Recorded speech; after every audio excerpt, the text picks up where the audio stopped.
क्या आपने कभी सोचा है कि भारत में एक ऐसी जगह हो सकती है जो दुबई के फाइनेंशियल हब को टक्कर दे, सिंगापुर और हांगकांग जैसी इकोनॉमी बना सके। एक ऐसी जगह है जहां सिर्फ भारत ही नहीं बल्कि पूरे वर्ल्ड की नजर टिकी हो। मैं बात कर रहा हूं गिफ्ट सिटी की, यानी Gujarat international finance tech city की।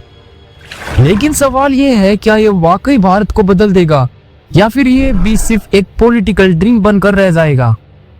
गिफ्ट सिटी भारत का पहला इंटरनेशनल फाइनेंशियल सर्विस सेंटर है। ये गांधीनगर गुजरात में साबरमती नदी के किनारे बनाया गया है। 2007 में इस आइडिया की शुरुआत हुई थी और 2011 के बाद कंस्ट्रक्शन फास्ट हुआ। आज इसे फ्यूचर के स्मार्ट सिटी फाइनेंशियल हब के रूप में देखा जा रहा है। इंडियन गवर्नमेंट का सपना है कि गिफ्ट सिटी को भारत का ग्लोबल फाइनेंशियल हब बना दे। मतलब यहाँ दुनिया के बड़े बैंक्स, इंश्योरेंस कंपनियां, स्टॉक एक्सचेंज और फिनटेक कंपनियां ऑपरेट करे। यहाँ डॉलर और रुपये दोनों में ट्रांजैक्शन हो सकते हैं। यानी ये सिटी भारत का फाइनेंशियल स्विट्जरलैंड बन सकती है। अब जरा सोचो, अगर यहाँ बड़ी बड़ी मल्टीपल नेशनल कंपनियां अपना बेस शिफ्ट करती हैं, तो इससे लाखों हाई पेइंग जॉब्स आएंगी। यूथ को फॉरेन जाने की जरूरत नहीं पड़ेगी, क्योंकि इंडिया में ही वो सिंगापुर जैसी फैसिलिटीज पा सकते हैं। आखिर क्या चीज है जो गिफ्ट सिटी को इतना खास बनाता है? यहाँ भारत के बाकी हिस्सों से अलग कानून चलते हैं। टैक्स में बहुत बड़े फायदे मिलते हैं, यानी 10 साल तक 100% टैक्स फ्री होता है।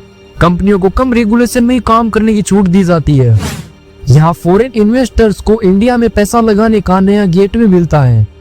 दुबई, सिंगापुर, हांगकांग सबके पास फाइनेंशियल हब्स है, लेकिन इंडिया जैसी 140 करोड़ की पॉपुलेशन और तेजी से बढ़ती इकोनॉमी की नहीं है। इसलिए अगर गिफ्ट सिटी प्रॉपर्ली डेवलप होता है तो आने वाले 20 से 25 सालों में ये एशिया का सबसे बड़ा फाइनेंशियल हब बन सकता है। बट वेट, कुछ चैलेंजेस भी है जो इसको फेस करने होंगे। क्या इंडिया का सिस्टम इतनी तेजी से बदल पाएगा? क्या करप्शन और ब्लैक मनी इस ड्रीम को वीक कर देंगे? और सबसे बड़ा सवाल है, क्या कंपनीज वाकई दिल्ली और मुंबई को छोड़कर गिफ्ट सिटी में आएंगी?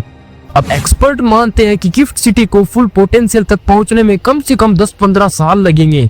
लेकिन अगर ये सफल हुआ तो भारत की इकोनॉमी लिटरली दुनिया की टॉप 3 इकोनॉमीज में शामिल हो सकती है। यानी ये सिर्फ एक सिटी नहीं बल्कि आने वाले फ्यूचर में इंडिया का वॉल स्ट्रीट बन सकता है। तो गाइस, गिफ्ट सिटी क्या वाकई भारत की किस्मत बदल देगा या ये भी सिर्फ एक अधूरा सपना रह जाएगा? ये तय करेगा आने वाले कुछ सालों का समय। लेकिन एक बात तय है, अगर इंडिया को ग्लोबल सुपर पावर बनना है तो गिफ्ट सिटी उसका पहला दरवाजा है।